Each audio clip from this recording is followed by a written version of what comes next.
रिजवान,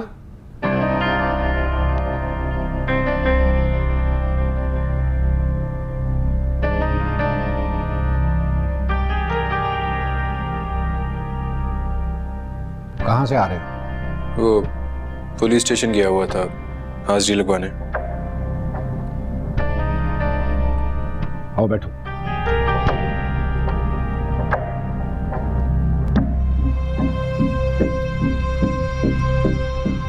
देखो बेटा, कैसी जिल्लत की बात है कि हजारों लोग हमें झुककर सलाम करते हैं और हमें ही थानों में हाजिरियां लगवाने के लिए जाना पड़ रहा है। बस एक दफा तुम्हारी ये जमानत हो जाए और तुमसे ये सारी पाबंदियां उठ जाएं, तब तक प्लीज अपने आप को काबू में रखना। इससे ज्यादा खुद पे क्या जबर करूं? देखो, परसों 12 तारीख को तुम्हारी हेयरिंग है। कोर्ट का शेड्यूल है सारा, पढ़ लो इसे।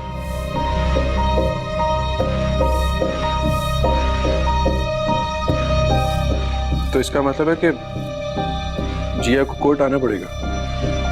जाहिर है तुम्हारी जमानत का सारा दारोमदार जिया के बयान पर है, इसलिए प्लीज कोई ऐसी हरकत मत कर बैठना जिससे सारी बात बिगड़ जाए। और जिया के माँ बाप उसे तुम्हारे खिलाफ बयान देने पर उकसा रहे होंगे और यकीनन वो इस तरह कर चुके होंगे। प्लीज खुदा के लिए अपने आप को काबू में रखना, प्लीज। जी पापा। देखो, तुम मुझे बहुत प्यारे हो, मेरी उम्मीदों का सहारा हो और मैं चाहता हूं कि तुम्हें तुम्हारी सब खुशियां वापस मिल जाए, लेकिन इसके लिए तुम्हें थोड़ा सा इंतजार करना पड़ेगा। तुम्हारे ऊपर से ये पाबंदियां खत्म हो जाएं, मैं तुमसे वादा करता हूं कि इस सारे मामलात को मैं खुद हैंडल कर लूंगा। प्लीज ट्रस्ट मी।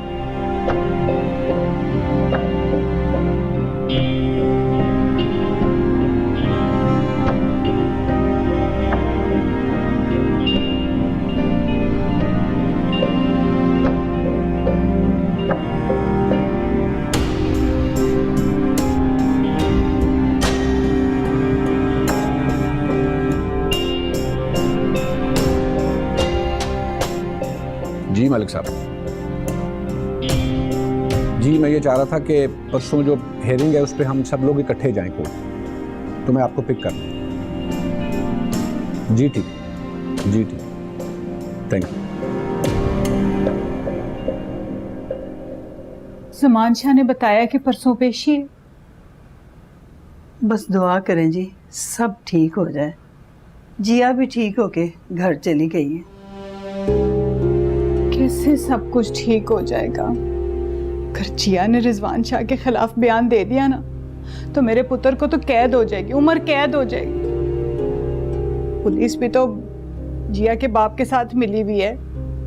बस जी, दुआ करें। पुप्पी, आपका क्या ख्याल है, जिया रिजवान के खिलाफ बयान देगी? रिजवान शाह ने गलती भी तो की है, जिया को जबरदस्ती ले जाने की। जिया ने रिजवान का साथ देना होता ना, तो गाड़ी से छलांगी ना मारती, चुपचाप जाके निकाह कर लेती और दुनिया वालों का मुंह बंद कर देती। और फिर जो उसके घर वालों ने हमें बेइज्जत करके घर से निकाला, अस्पताल से निकाला। हाय, आप दोनों क्या जाने दिल के मामले। अगर जिया ने रिजवान के हिस्से का जहर ना पिया ना, तो आप लोग मेरा नाम बदल दीजिएगा। मैं तो कहती हूँ कि वो जहर पिए, जिया की बच्ची हमारी सर से उतरे, मुसीबत स्यापा खत्म हो। नहीं पुप्पी, आप जिया के मरने की दुआ ना करें। अगर जिया को कुछ हो गया ना, तो रिजवान मर जाएगा। आपने दुआ ही करनी है ना, तो आप मेरे मरने की करें। मुझ जैसी नसीबत जली को तो मर जाना चाहिए। एक दफा मर जाओ ना, तो पुप्पी स्यापा ही खत्म। ना सना पुत्र, बात तो सुन सना। तो इसका दुख नहीं मुझसे देखा जाता, मैं क्या करूं दादो मासी। बस रब से दुआ करें, अभी तो कोई तदबीर नजर नहीं आती।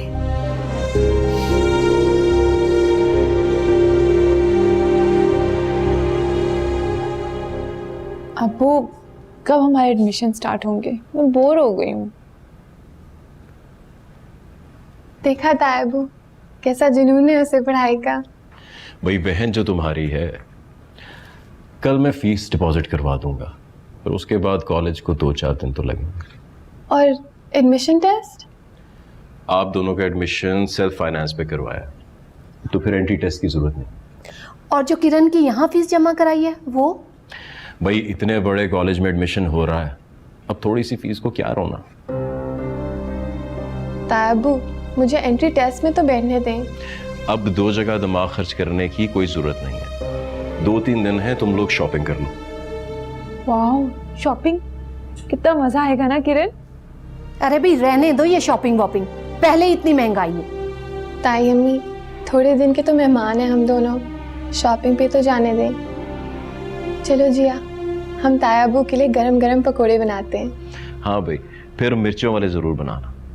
जी।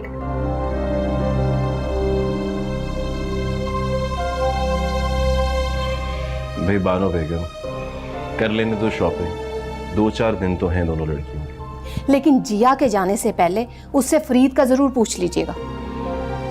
भाई जिया को देख के लग तो नहीं रहा कि इसे कोई एतराज होगा, मगर फिर भी मैं पूछ लूंगा।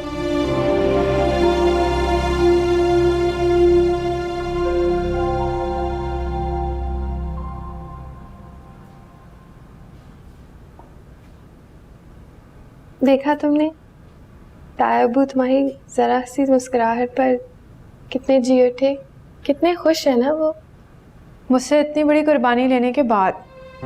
बस भूल जाओ सब कुछ, और कुछ मामलात नसीब पर भी छोड़ दो। नसीब? और अगर मेरे नसीब को अपनी मलकियत समझ के उन्होंने मुझे किसी और के साथ जोड़ दिया तो? इनकार मत करना, फिलहाल तो हमारे जाने के बाद ये मामलात ख़त्म हो जाने चाहिए।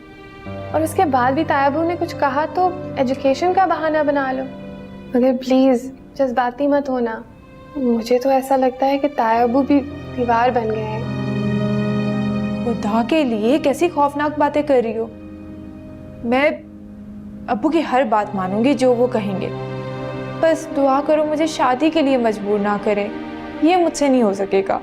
तो फिर तुम्हें बहुत ख्याल रखना है, कुछ ऐसा ना कह देना कि वो दुखी हो जाए।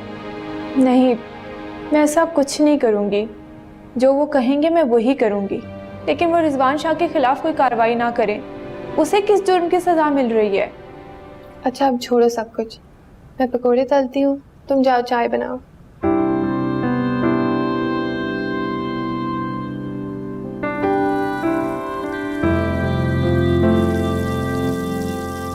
जी जी, जैसे आपको मुनासिब लगे। ठीक है, बहुत शुक्रिया। किसका फोन था जो बात खत्म ही नहीं हो रही? बानो, परसों जिया को कोर्ट में पेश होना। क्या? वकील का फोन था। इसका मतलब है वो मनहूस भी वही होगा। जाहिर है। या अल्लाह खैर, कहीं ऐसा ना हो कि। बस आगे कुछ मत कहना। लेकिन अकबर, हमें तो मामले को हर तरह से सोचना है। मेरी तो कुछ समझ में नहीं आ रहा। ऐसा ना हो जिया। आप बिल्कुल ठीक सोच रहे हैं। मेरे जहन में एक तरकीब है। अकबर, हम ऐसा ना करें, फरीद और जिया की मंगनी फौरन कर दें। अगर फरीद मान भी गया तो जिया, तुम बात करो जिया से। जिया मेरी बात कहाँ सुनती है? अगर वो बात सुनती है तो सिर्फ किरण की।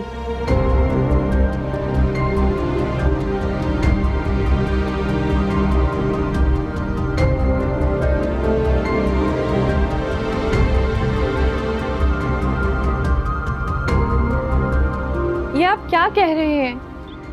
मैं भी क्या करूं, मुझे हालात ने मजबूर कर दिया है। तायाबू, आपको जिया पे एतमाद होना चाहिए। अगर मेरे एतमाद को ठेस पहुंची तो फिर मैं जिंदा नहीं रहूंगा। तायाबू, ऐसा नहीं हो सकता, आप मुकदमा वापस ले लें। ये क्या कह रही हो तुम? आप मुकदमा वापस ले लें, ना ही जिया और रिजवान का आमना सामना होगा और ना ही बाप बेटी की मोहब्बत को इम्तिहान से गुजरना पड़ेगा। इसका मतलब तुम्हें भी शक है कि वो मेरा साथ नहीं देगी। आप मुकदमा वापस ले लेंगे तो सारे शक खत्म हो जाएंगे। मैं उसे माफ नहीं कर सकता। बार बार वो मेरी इज्जत के साथ खेलता है। मगर ताया तुम जिया से बात करोगी या नहीं? क्या जरूरी है कि जिया मेरी बात मान लेगी? इसका मतलब तुम जिया से बात नहीं करोगी। मेरी जिया से बात हुई थी और वो आपके एतमाद को कभी ठेस नहीं पहुंचाएगी। मैं इस खुशफहमी में नहीं रहना चाहता। ठीक है, मैं बात करती हूँ, लेकिन अगर उसने इनकार कर दिया तो फिर इनकार की खबर के साथ मेरे लिए जहर भी लेती आना।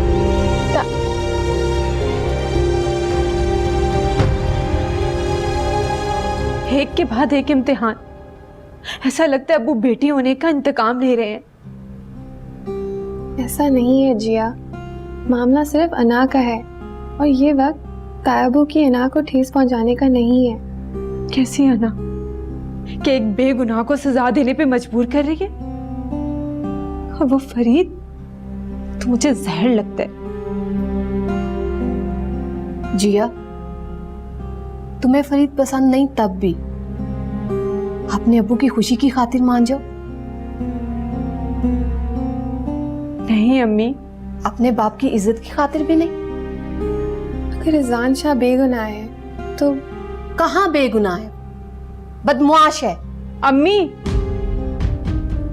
ताई अम्मी आप जाए ना, जिया मान जाएगी, आप जाएं। जिया, अगर तुम्हारी वजह से तुम्हारे अब्बू को कुछ भी हुआ ना तो याद रखना तुम्हें अल्लाह भी कभी माफ नहीं करेगा। देखा तुमने अम्मी क्या कह के गई है?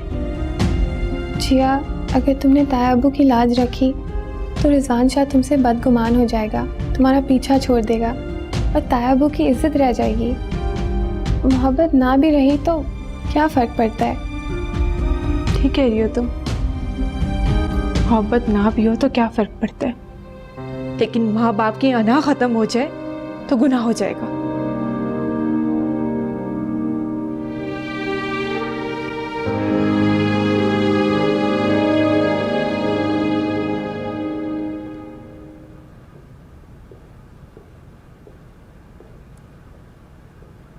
रिजवान बेटा, नीचे आ जाओ, वकील साहब इंतजार करें, आके उनसे बात करो। क्या बात? वो जगह जहां ये वाकया हुआ था वहां इर्द गिर्द के 10-15 लोगों को वकील साहब ने राजी किया है। किस लिए? किस लिए?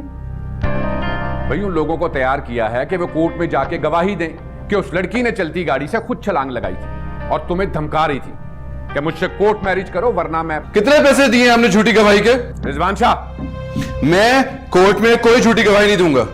रिजवान शाह, अदालत में झूठ सच बोलने से ही जान बचाई जाती है। तो अपनी जान बचाने के लिए मैं जिया पे झूठा इल्जाम लगा दूं?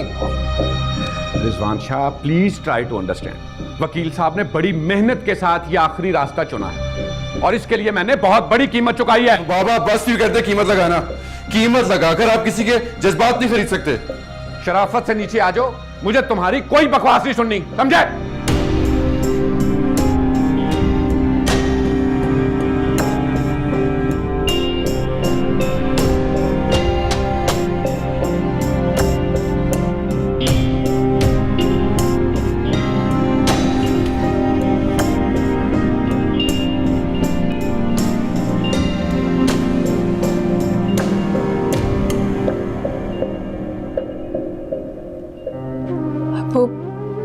हम उससे मेरी जिंदगी मांग लेते, इतनी छोटी सी फरमाइश।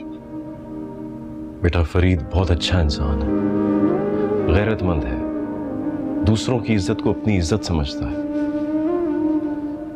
अब्बू, आप जो कहेंगे मैं मानूंगी, लेकिन प्लीज मुझसे कभी दूर मत होइएगा। नहीं बेटा, मैं हमेशा तुम्हारे पास हूं।